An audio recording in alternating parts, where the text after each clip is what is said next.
একবারের কথা, শহর থেকে দূরে একটা গ্রাম ছিল।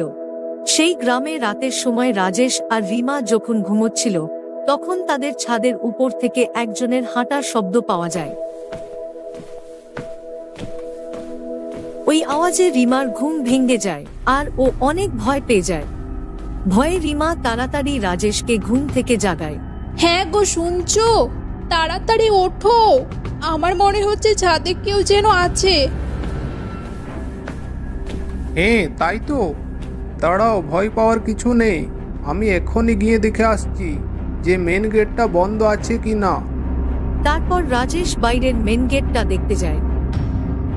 মেন গেট তো দেখছি বন্ধ, তবে কেউ ছাদে কি করে চড়তে পারে? তারপর ভয়ে রাজেশ ওখান থেকে ছুটে চলে আসে আর এসে রিমাকে বলে, আরে রিমা, মেন গেট তো বন্ধ আছে। আমার মনে হচ্ছে এ কোনো চোর ডাকু নয়, এ একটা ডাইনি, যার কথা আজ গ্রামে সবাই করছিল। হে রাম রাম, কি বলছো তুমি? হ্যাঁ রিমা, আমি ঠিকই বলছি। গ্রামে সবাই বলা বলি করছিল যে রাতের বেলায় একটা ডাইনি গ্রামে এসে ঘুরে বেড়ায় আর যাকে পায় তার একেবারে ঘাড় মটকে দেয়।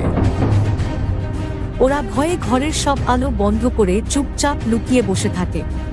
আর ওই ডাইনি সারা রাত ধরে ওদের ছাদের মধ্যে এদিকে ওদিকে ঘুরতে লাগে। সকাল হবার পর রাজেশ গ্রামের লোককে রাতের ঘটনাটি সব বলে শোনায়। শোনো ভাই রাজেশ, ছাদের ওপরে কিছুখানি মাটি ঢেলে দাও, তাহলে কেউ যদি রাতে চলাফেরা করে তার পায়ের চিহ্ন উঠে যাবে। তারপর রাত হবার আগে রাজেশ ছাদের মধ্যে মাটি ঢেলে দেয় আর ওরা ঘুমিয়ে পড়ে। সকালবেলায় ওরা যখন ছাদের উপরে দেখতে যায়, তখন ওই দৃশ্য দেখে ওদের আর চোখ সরানো যায় না। ওরা দেখে যে ওদের ছাদের ওপরে বড় বড় পায়ের চিহ্ন, আর সেইটা উল্টো। আরে মরে গেলাম রে, তার মানে ডাইনির গল্প নয়, এ তো সত্যি। আমাকে এখনই সবাইকে জানাতে হবে। রাজেশ তাড়াতাড়ি করে গ্রামের লোককে ডেকে ওর ছাদের উপর নিয়ে যায়। শোনো ভাই রাজেশ, একটা কাজ করো, তোমরা এ বাড়ি ছেড়ে চলে যাও, নইলে তৃতীয় দিন, মানে আজ তোমাদের শেষ দিন। হ্যাঁ গো, ঠিকই বলছে। না না, এ বাড়ি ছাড়তে পারবো না, দেখি কোনো অন্য উপায় ভেবে। তারপর রাত হওয়ার পর ওরা দুইজন ঘুমাতে লাগে।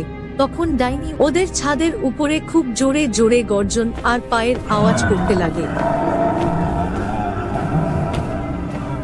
ওই আওয়াজে ওদের ঘুম ভেঙে যায়। বলছি, শুনছো? মনে হচ্ছে ডাইনি দরজা ঠুকছে। আরে আরে চুপ করো, আস্তে, ও জানতে পেরে যাবে যে এখানে কেউ আছে। হে ভগবান, আজ শেষ দিন, কি করব? তুমি একটা কিছু উপায় করো ঠাকুর। তারপর রাজেশ অন্য ঘরে থেকে দুটো পুতুল নিয়ে এসে বিছানায় শুইয়ে দেয় আর ওদেরকে চাদর ঢাকা দিয়ে দেয়। আর ঘরের সব আলো বন্ধ করে ওরা দুজনে পালঙ্গের তলে লুকিয়ে পড়ে। এভাবে অনেকক্ষণ দরজা ঠোকার পর ডাইনি অনেক রেখে যায় আর ভিতরে চলে আসে। ডাইনিকে দেখে ওদের দুজনের নিঃশ্বাস একেবারেই বন্ধ হয়ে যায়। এ তো ডাইনি। ইস, চুপ করো, আস্তে।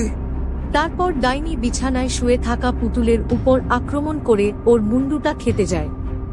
তখন ও জানতে পারে যে এটা মানুষের মুন্ডু নয়, পুতুলের মুন্ডু।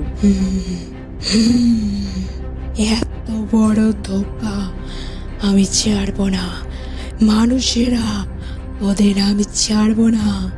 তোদের গন্ধ পাচ্ছি, আমি তোদের ছাড়বো না। এবার কি হবে? তাড়াতাড়ি একটা কোনো উপায় বের করো। এখন একটাই উপায় আছে, তাড়াতাড়ি পালাও এখান থেকে। তারপর রাজেশ আর রিমা তাড়াতাড়ি বাইরে বেরিয়ে গ্রামের সবাইকে ডেকে নিয়ে আসে। আর গ্রামের সবাই মিলে ডাইনিকে বাড়ির ভিতরে ভরে আগুন লাগিয়ে দেয়।